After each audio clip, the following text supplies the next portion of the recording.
siamo compreendendo bom que hora tá fapia over de uitbraak, outbreak, brote. brote, danke. Então, normalmente não se fapia over de brote ora uma lesa, uma infecção que tem tomando lugar, se tem mais tanto caso que está normal para o lugar e o período que você tem.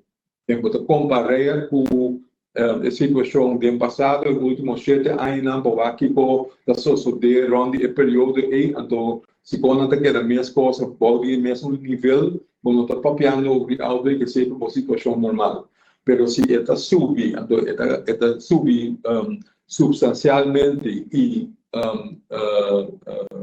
não com subida só no distrito Babel, que só é portar Tubal, pero se está queda mais alto, de uma maneira que mais estrutural durante o período que você compara com o ano passado, eu animo de papel de brote.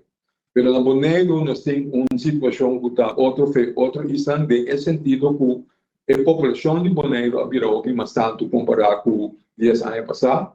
Então, eu o candidato naturalmente de cambio, que se mira candidato que mais alto por 10 anos passados, se importava sobre o que mais tanto ainda da pipa aqui não. Também o baseline a cambio, ela subiu um tique. Então, esse eu tenho que ter em conta com ele. Para agora que comparar com a maneira de jogo da pista, não a visão para biar, com nós a mira do passado, cada 2, 3 anos que tem brote de dengue, pero o último estava de 18 anos passado.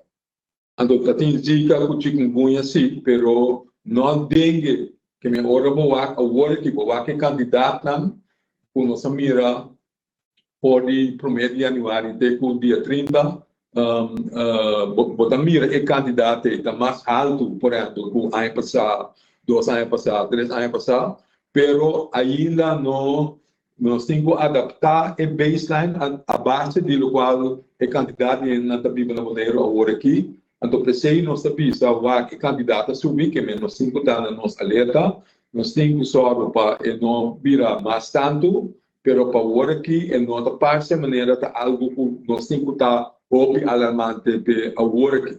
Pero nós temos que fazer nos versos para não virar pior.